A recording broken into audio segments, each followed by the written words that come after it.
is us. They're selling our future, they're selling our past, they are selling our history, our identity, and ultimately, they are stealing our power and making our stories work for them. The entire world has changed in the last few years. It hasn't gone far enough, the problems still exist, and in some ways they've gotten worse. But we have made progress that would not have been possible if we didn't know what was going on.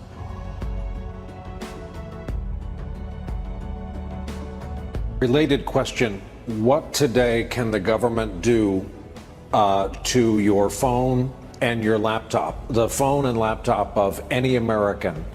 What's the extent of the government's reach if they're determined to reach into your life? We could talk about this question for hours, Brian, but we don't have time, so I'll try to summarize. Hacking has increasingly become what governments consider a legitimate investigative tool. They use the same methods and techniques as criminal hackers. And what this means is they will try to remotely take over your device. Once they do this, by detecting a vulnerability in the software that your device runs, such as Apple's iOS or Microsoft Windows, they can craft a special kind of attack code called an exploit. They then launch this exploit at the vulnerability on your device, which allows them to take total control of that device. Anything you can do on that device, the attacker, in this case the government, can do. They can read your email, they can collect every document, they can look at your contact book, they can turn the location services on, they can see anything that is on that phone instantly and send it back home to the mothership. They can do the same with laptops. The other prong that we forget so frequently is that in many cases they don't need to hack our devices. They can simply ask Google for a copy of our email box, because Google saves a copy of that. Everything that you ever typed into that search box, Google has a copy of. Every private message that you've sent on Facebook, every link that you've clicked, everything that you've liked, they keep a permanent record of. And all of these things are available not just to these companies, but to our governments, as they are increasingly deputized as sort of miniature arms of government. What about enabling your microphone, camera? If you can do it, they can do it.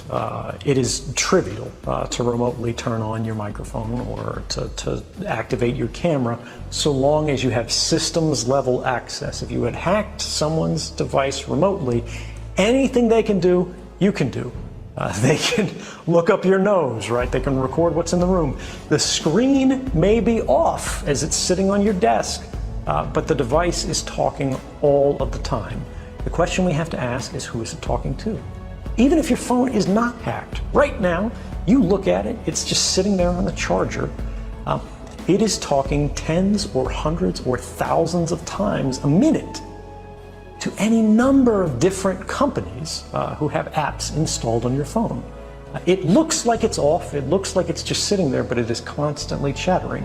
And unfortunately, like pollution, we have not created the tools that are necessary for ordinary people to be able to see this activity.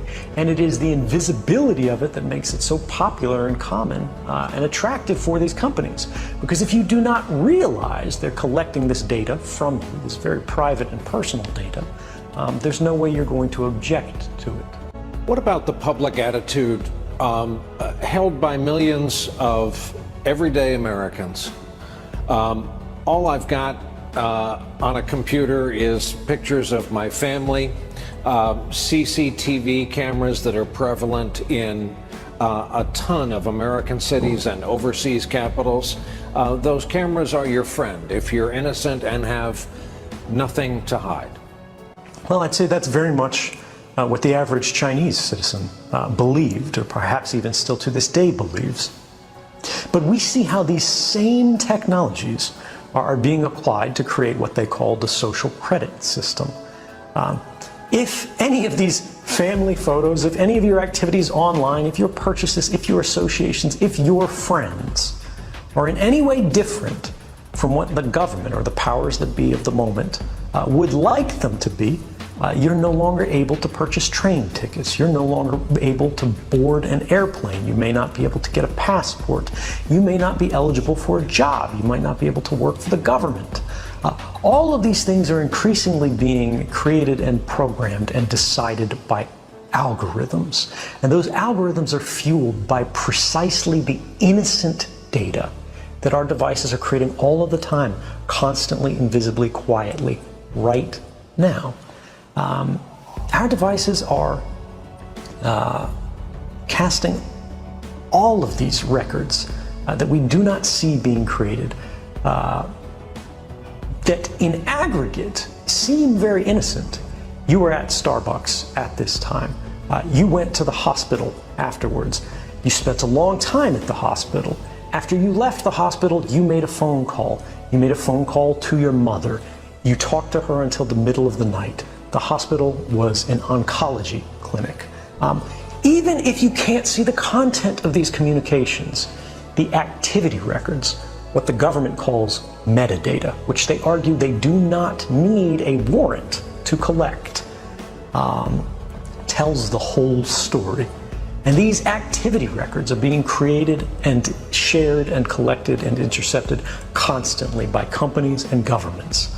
And ultimately it means as they sell these, as they trade these, as they make their businesses on the backs of these records, what they are selling is not information.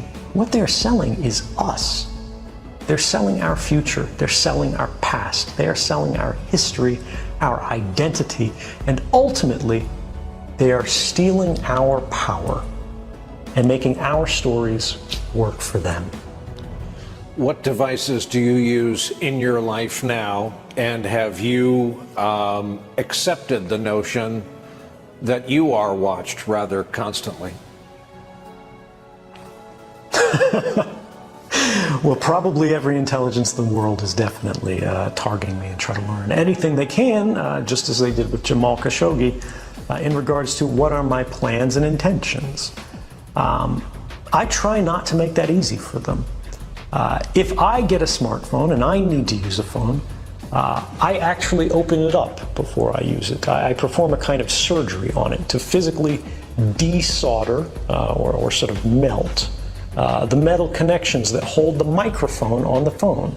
And I physically take this off. I remove the camera for the phone, and then I close it back up, I seal it up. And then if I need to make a phone call, I will attach an external microphone on it. And this is just so if the phone is sitting there and I'm not making a call, it cannot hear me. Now this is extreme. Most people do not need this. But for me, it's about being able to trust our technology. My phone could still be hacked. My laptop could still be hacked. And just as I told you before, the same principles apply to me. If it is hacked, they can do anything to the device that I can do. So my trust in technology is limited. But just because that's how it is today doesn't mean that's how it has to be. And a large majority of my work with the Freedom of the Press Foundation, where I serve as president of the board, is dedicated to trying to make technology more secure, to try to create programs and protocols by which we can make the communications of sources and journalists more confidential. Because if we lose the confidentiality between sources and journalists, we lose access to those essential facts that let us understand what's happening in the world. And unfortunately, under this White House, just like under the prior White House, we see the sources of very important stories that have advanced the public interest facing retaliation from a very angry government.